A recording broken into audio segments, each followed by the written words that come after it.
Já reparou que quando você começa a mudar de verdade, o ambiente à sua volta começa a revelar um certo incômodo? As pessoas, muitas vezes sem perceber, reagem com sarcasmo disfarçado, conselhos disfarçados de preocupação, ou até mesmo com aquele silêncio carregado quando você toca em assuntos mais profundos.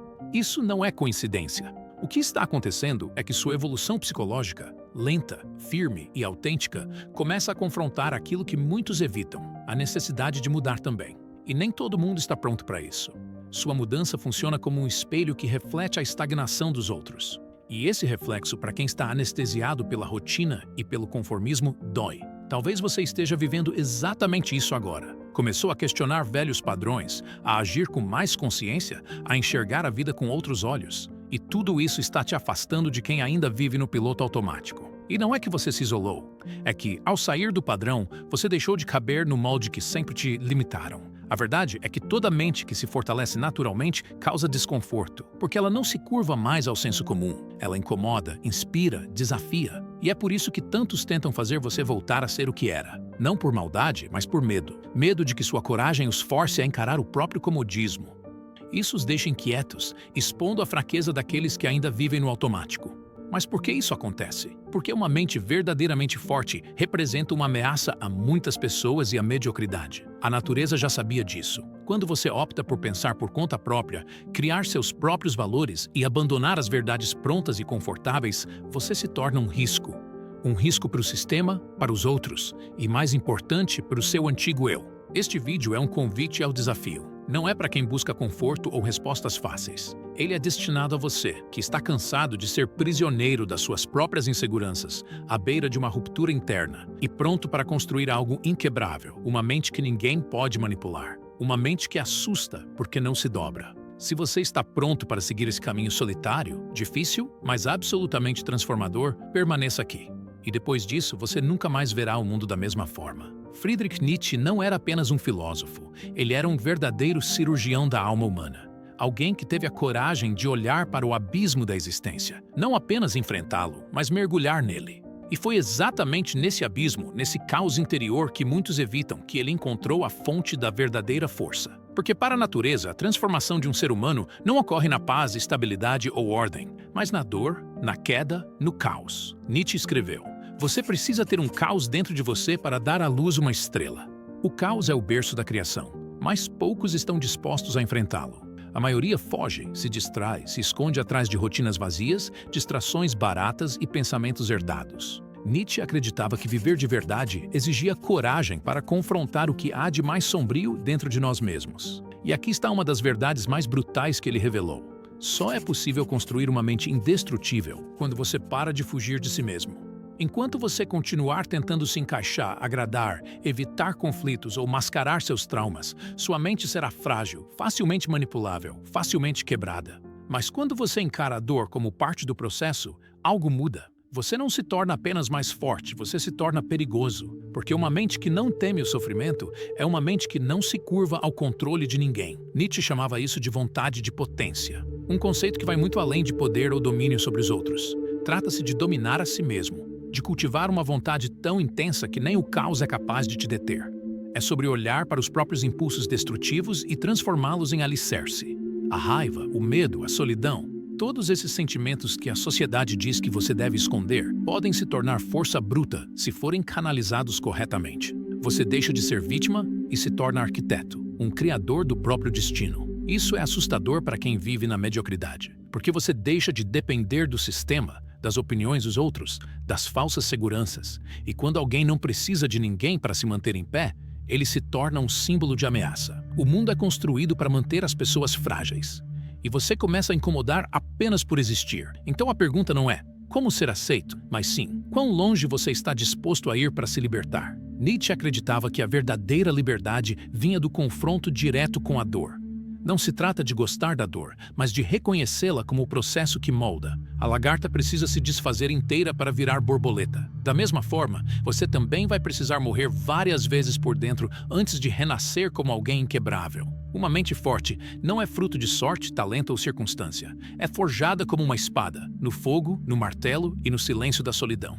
A dor, o fracasso, a rejeição, tudo isso se torna combustível. Nietzsche dizia: "O que não me mata, me fortalece." Mas ele não falava apenas de sobrevivência. Ele falava de transformação, de usar cada golpe como uma oportunidade para criar algo novo dentro de si. E quanto mais você se fortalece internamente, mais o mundo externo perde o poder de te atingir.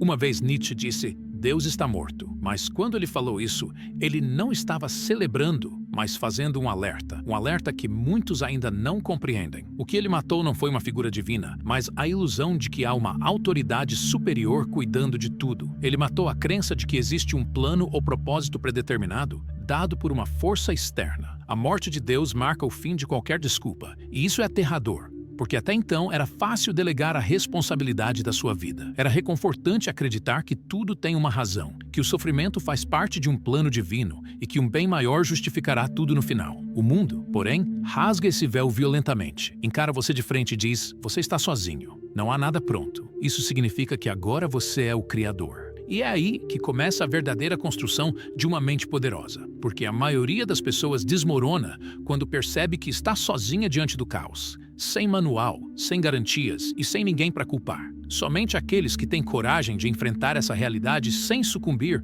começam a forjar uma consciência inabalável. Com a morte de Deus, a natureza te joga no abismo da liberdade radical. Você não deve seguir mandamentos, você deve criar seus próprios valores. Não deve obedecer, deve superar a si mesmo. Esse é o nascimento da autonomia brutal. E com ela vem o peso. Agora tudo depende de você. Não há absolvição, não há salvação. Ou você se constrói ou você afunda. E esse é o ponto que separa os fracos dos realmente fortes. O que você faz quando não há mais para onde apontar o dedo? Quando não existe mais céu para clamar ajuda, nem inferno para culpar? Nietzsche entendia que esse era o momento mais perigoso, mas também o mais fértil.